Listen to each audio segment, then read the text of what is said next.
ክብራትና ክብራን ሰላም ጤና ይስጥልኝ እንደምን ሰነበታችሁ ውድ ወገኖቼ ዛሬም ለ19ኛ ጊዜ ይሄው አዲስ መጽሐፍ ይዤላችሁ ቀርብ ያለው ዛሬ ይዤላችሁ ቀርብኩት Awaken the Giant Within ወይንም በእኔ አተረጓጓም በውስጣችን ያለውን ግዙፍ ማንቃት የሚባለውን መጽሐፍ ነው የተጻፈው ቶኒ ሮቢንስ በሚባለው አሜሪካዊ ነው ቶኒ ሮቢንስ የህይወት ወይንም ያኗኗር አሰልጣኝና የአነሳሽ ሞቲቬሽናል ስፒከር ነውና ደራሲው የዚህ መጽሐፍ ላይ ብዙ ነገሮችን ነው የሚዳስሰው ግን በእኔ አስተያየት ብዙ ትኩረቱ የህይወት ውሳኔዎች ላይ መሰለኝ ስለዚህ ውሳኔ ላይ ለማተኮር መረጥኩኝ ማለት ነው ዛሬ እና እሱን ይዤላችሁ የቀረብኩት እያንዳንዳችን የህይወት ጣፋንታችን የተቀረጸው አውቀንም ሳናቅም ድሮ ውሳኔን በወሰንን ጊዜ ነው ብሎ ነው የሚያምነው ቶኒ ሮቢንስ እና ስለዚህ ድሮ እንሆናለን ብለን ያሰብነውንና የወሰንነው ነው የምንሆነው ወይንም የሆነው ነው የሚለን አንዳንዶቻችን በወሰንነው ውሳኔና አሁን በመኖርበት ኑሮ ደስተኞች ነን አንዳንዶቻችን ደግሞ ብዙ ወይንም ለሚቀጥሉት 10 አመታት ማሻሻል ያለብን ነገር እንዳለ ይሰማናል አንዳንዶቻችን ደግሞ መወሰን አቅቶን እንወላውላለን እንደውም አንድ የተከታታይ ሾው ነበር ቲቪ ላይ የማያውና ዋናው ገጸ ባህሪ የስነ አእምሮ ባለሙያ ጋር ሄዶ ሲወላውልባት ምን ትለዋለች more is lost by indecision than wrong decision ትለዋለች ማለት ነው ያ ማለት ነው ከተሳሳተ ውሳኔ ይልቅ በመወላወል ብዙ ይጠፋል አለችው ማለት ነው ስለዚህ ቁጭ ብለን ውስጣችን በመመልከት የምንፈልገው ነገር ላይ ለይተን በቆራጥነት መወሰን አለብን ማለት ነው ስለዚህ ያሳለፍነውን 10 አመታት ዞር ብለን ስናይ ለምሳሌ የሙያ ውሳኔ ወሰነን ሊሆን ይችላል ወይ ምናልባት ለማድረግ የፈለግነውን ነገር አልተሳካልን ይሆናል ምናልባት ላለፉት 10 አመታት ለማግባት ወይንም ለመፍታት ወሰነን ሊሆን ይችላል ምናልባት ሙያችንን ወደን ስራ ያሰደድን ልጆች ያለ መውለድ ወሰነን ሊሆን ይችላል አይደል ወይንም ደግሞ ምናልባት በቤት ውስጥ ወይንም በንግድ ስራ ላይ ለመሰማራት ወሰነን ይሆናል ምናልባት የአካል ብቃት እንቅስቃሴ ለመጀመር ወይንም ለመተወሰነን ሊሆን ይችላል ምናልባት ደግሞ ወሌላ የሀገሪቱ ክፍል ለመሄድ ወይንም ደግሞ በአለም ዙሪያ ጉዞ ለማድረግ ወሰነን ሊሆንም ይችላል ወይ ባለፈው አሳዛኝና በስጭት የፍርሃት የፍትህ መጓደል ወይንም ደግሞ አለ የተስፋ መቁረጥ ስሜቶች አጋጥመውን ይሆናል ብቻ እነዚህን ሁኔታዎች ሁሉ ስናልፍ ስለነሱ ወደፊት ምን ለማድረግ ወሰነናል ነው ጥያቄው እና አንዳንድ ጊዜ ገፍተን ከጎን እናስቀምጣቸዋለን አንዳንድ ጊዜ ደግሞ ከአቅም በላይ ሆነው ወይ በቃ ይሄው ተስፋ ቆርጠን እንተዋቸዋለን እና ስለዚህ እነዚህን ውሳኔዎች እንዴት ነው ያሁኑን የህይወት ጎዳናችንን የቀየሩት እና ብለን ደግሞ መጠየቅ አለብን ይላል እና ዛሬ የምንወሰነው ውሳኔ ዛሬ የሚሰማንን ስሜት ይነድፋል ነው የሚለውና ከዛ በየቀኑ የምንወሰነው ውሳኔ ደግሞ የሚቀጥለው አመት ላይ ወይም 10 አመት ላይ የምንወስነው ነው የምንሆነውን ይቀርጻል ነው የሚለው በህይወታችን ውስጥ ለምንቀበለው ሁሉ የመነሻ መስፈርት ካላስቀመጥንለት በቀላሉ ወደማንፈልገው ባህሪዎችና አመለካከቶች እና በጣም ከራሳችን በታች ወደ ሆነ የኑሮ ጥራት ለማስገባት ህይወት እጃችንን ይዞ ይወስደናል ይለናል ምንም ስራ ላይ የሆነ ምንሰራው ህይወታችን ላይ ስኬቱን የሚቀርጸው የውሳኔ ኃይል ነው የሚለው የውሳኔ አሰጣጣችን የዕጣ ፋንታችንን ይቀርጻል ይለናል እና ባለፈው የወሰነውን የዛሬ ማንነታችንን ቀርጿል ማለት ነው እና ዛሬ የምንወስነው ደግሞ የነገ ማንነታችንን ይቀርጻል ማለት ነው ይሄ የውሳኔ ኃይል ነው ሆም ብለን አስበንበት ኦኬ እችላለሁ ብለን ከወሰንን የትኛውም ኃይል አያስቆመን ነው የሚለው አላለልኝም ይችላልው ትተን የተባለልንን ላይ ብቻ ማተኮር አለብን ይለናል ቶኒ ለምን ብትሉ ይላል የምንፈልገውን ነገር ለማድረግ ወስነን ካልሰራ ነገሩን ስለምንፈልገው አናቆምም በድጋሚ እንሞክራለን እስኪሳካልንና እስኪሰራ ድረስ ማለት ነው እና ብዙ ጊዜ በፈለጉት ነገር ላይ ስኬታማ የሆኑ ሰዎችን ስናይ ስኬታቸውን እንጂ የከፈሉት ዋጋና ለዛ ስኬት የወሰኑት ውሳኔ አንመረምርም ነው የሚለው ብቻ ወዲያው ባቋራጭ እንደነሱ መሆን ነው የምንፈልገው ነው የሚለው በቃ ግን ማድረግ ያለብን የምንፈልገውን ነገር ለይተን አውቀንስ ከነሱ ውጣ ውረድ በመማር ከነሱ የተሻለ ሆነን ለመገኘት መወሰን አለብን ይላል እና ሁላችንም ለአቅመ አዳም የደረስን ሰዎች ይህ የህይወት ተሞክሮ እንዳለን እናውቃለን እና የዛሬ 10 አመት ውሳኔ ወስነን ያ ውሳኔ ወይ የምንፈልገው ቦታ ወስዶናል ወይንም ደግሞ ከገደል አፋፍ ላይ ቆመናል ወይንም ደግሞ የህይወት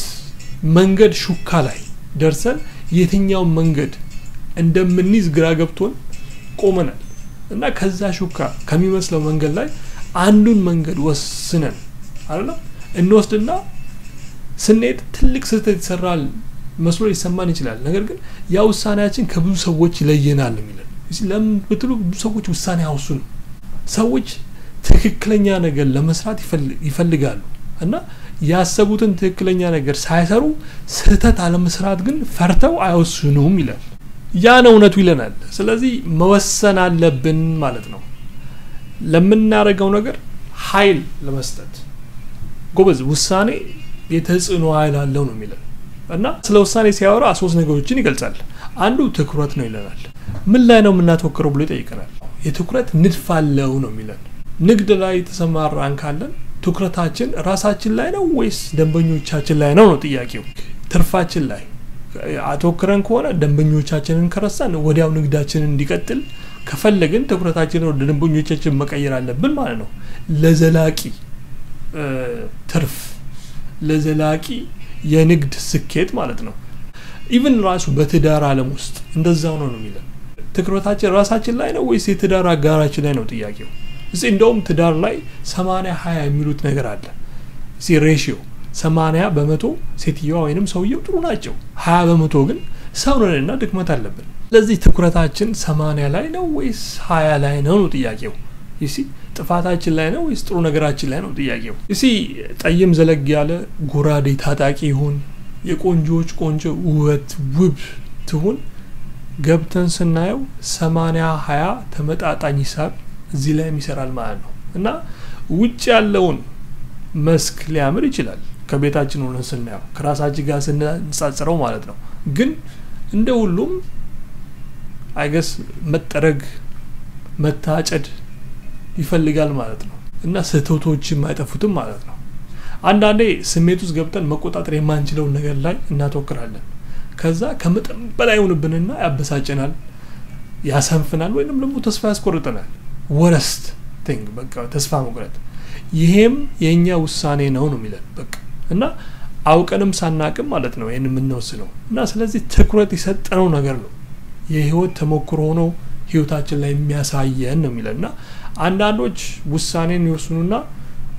ከተማሩበት ነገር ጋር ሲያነጻጽሩት ትኩረታቸው ለምን እንዳልሰራ ይጠይቃሉ እዚህ በህይወት ብዙ የማይሰሩ ውሳኔዎችን እንወስናለን of course every day ብዙ ጊዜ ግን እንረሳቸዋለን የመጨረሻ ውሳኔ ግን እንደገና የመምረጥ ችሎታችን ነው ይለናል ታስ በጣም ኪ ነው የሚለው እና ስለዚህ ትኩረት ራሱ ውሳኔ ነው ይለናል ህይወታችን ላይ የምንፈልገው ነገር ካለ እዛው ነገር ላይ ሐሳብ የመቀየር የውሳኔ ምርጫዎች ስላሉን ያንን ምርጫ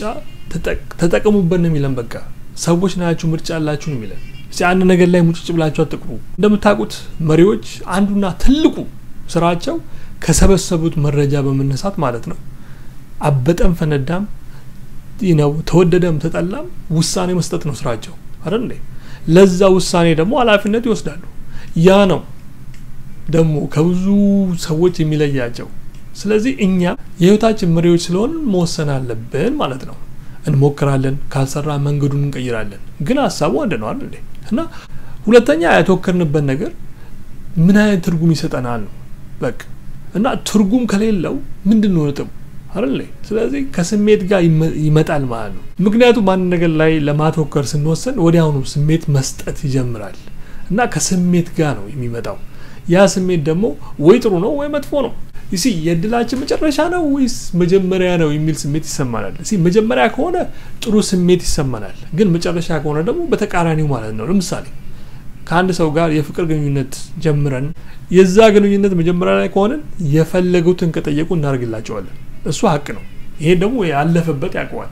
ግን የመጨረሻ ላይ ከሆነስ ብዙ ጊዜ ኢንቨስት ታናረግም ሪሌሽንሺፑ ላይ አይደል እንዴ እና ወይ እናገላቸዋለን ወይ ሲጠይቁን አንድ ነገር እናደዳለን ስለዚህ የቶኒ ምክር ምንድነው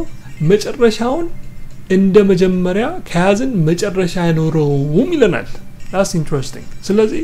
ከስሜት ጋር የተያያዘ ነው ማለት ነው ያ ደግሞ ፍቅር ላይ ብቻ አይደለም በህይወታችን ገጠመኞች ላይ ነው ሁሉም ቢዝነስ ላይ ፖለቲክስ ላይ ሊሆን ይችላል